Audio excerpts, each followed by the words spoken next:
Assalamu alaikum. Students, as you know that before these vacations, we completed our 3 lessons from the short stories, the book 1. The first one was the button, the second one, Clearing in the Sky, and the third, it was Dark They Were and Golden-Eyed. But before starting our lesson, first let us go through the introductory part of the book 3. It consists of 3 plays and 20 poems. Our first poem in the poem section is The Rain. And in this lesson, we will firstly do the introduction. That is the writer, about the writer, that who has written this poem, and then the literary devices, because as you know that our literary work is not completed without the literary devices. Then the message or the theme of the poem and the explanation of the stanzas. The poem Rain has been written by W.H. Davies or William Henry Davies. He was born in July 1871 and he died in 1940. He was a Welsh poet and a writer. He spent a significant part of his life as a tramp or vagabond in the United States and UK, United Kingdom. But he was later known as to be one of the most famous poets of his time. He actually experienced the life as it is when he was poor, when he was a tramp.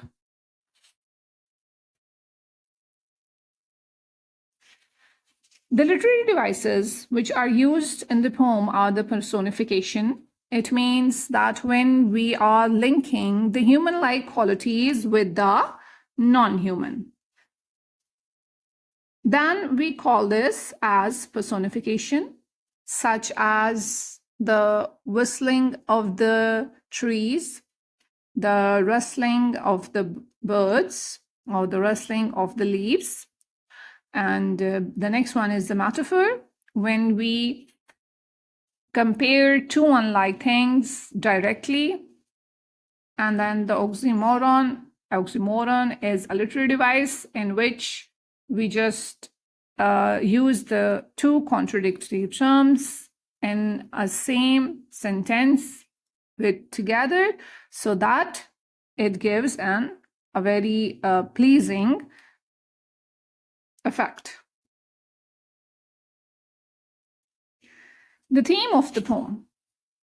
The main idea, the message, or the main theme of the poem is that the poet expresses his view about the pleasing factor of the rain at the surface level. There are 2 meanings, the surface and the deeper level. So on the surface level, if we read the poem, then we will get to know that in this poem, the writer is talking about the falling of rain on the leaves. However, at the deeper level, he gives vent to his emotions about the difficulties of lower strata, that how the normal people, the average people are living their life.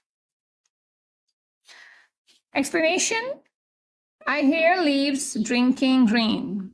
I hear leaves on top, giving the pool beneath, drop after drop. 'Tis a sweet noise to hear these green leaves drinking near. Now in this stanza, the writer, the poet is saying that he hears leaves that are drinking rain. Now how is it possible that leaves are drinking rain? Then it means that over here the word drinking is used as personification. The writer further says that he hears the leaves that are giving raindrops to the poor beneath them. The leaves on the upper level get the raindrop first. It means opportunities are first given to the rich people and after that to the lower people. Afterwards, they pass on the drops to the leaves at the level beneath. The poet has personified leaves and has given them humanly characteristics. Upper leaves, after satiating their thirst, donate the raindrops to the poor leaves who cannot repay them equally. And then the writer says that the falling rain creates a melodious music that is very enchanting and sweet. The poet forgets his worries and he feels pleasure in listening to the music of the rain. And now Our next stanza is that when the sun comes out, after this rain shall stop, a wondrous light will fill each dark round drop. I hope the sun shines bright. It will be a lovely sight. Now, in this stanza, the poet is optimistic. Why? Because he is giving a hopeful message that one day all the injustice of the world, it will vanish, just like when the sun rises, it gives light to all. The poet is optimistic. He hopes that the bright rays of the sun will fill each drop of rain with light. A day will come when all sorrows and suffering will be vanished and happiness will be surrounded. The stanza ends with a couplet that creates a melodious effect on the reader. So therefore, the stanza of the poem conveys a very deep thought to the reader. W.H. Davies has a great love for nature, and he has beautifully portrayed scene with a slight touch of pain.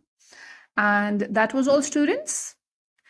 I hope you understood the poem very well. Allah Hafiz.